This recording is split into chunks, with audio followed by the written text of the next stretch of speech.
Good morning. Hey, so Friday night at 4:30, I was out of town, got a phone call because one of our buildings' toilet was flooding.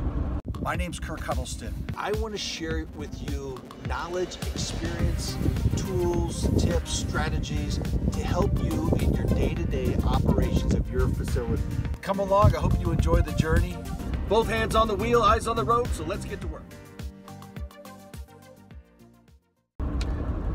They had a plumber on scene at the time, and that plumber was just leaving. The plumber gave me a call and said, yeah, I don't have the right equipment, ours is broken, you're going to need to call somebody else to come fix your flood.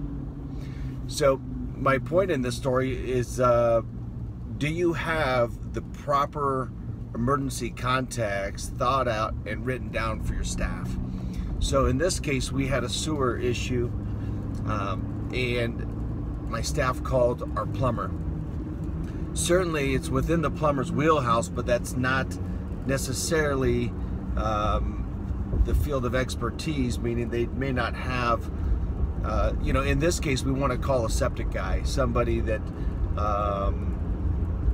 like a Roto-Rooter type company, someone that specializes in that, so they have all the tools necessary. This guy didn't have a large enough snake to mechanically go down there and clean out that sewer all the way to the main line.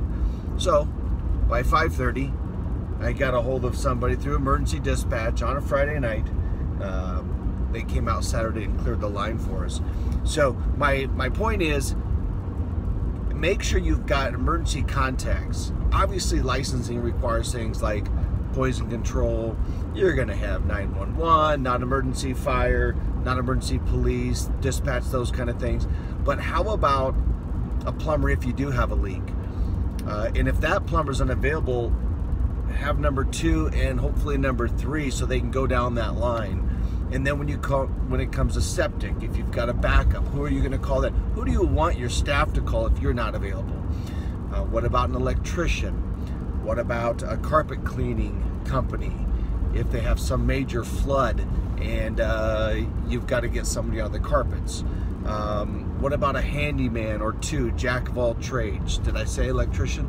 Make sure you've got these people that you trust, that you've worked with on that list. I have that sheet in place, but as I look back, I need to go in and make it more specific, more clear regarding plumbing versus septic clean outs and so forth. So make sure you've got a good emergency sheet so you don't have to deal with that call 4:30 on a Friday night when you're going out of town, having to pay emergency dispatch fees for over the weekend and so forth. So again, set up your center to run with, and most importantly without you, in all aspects.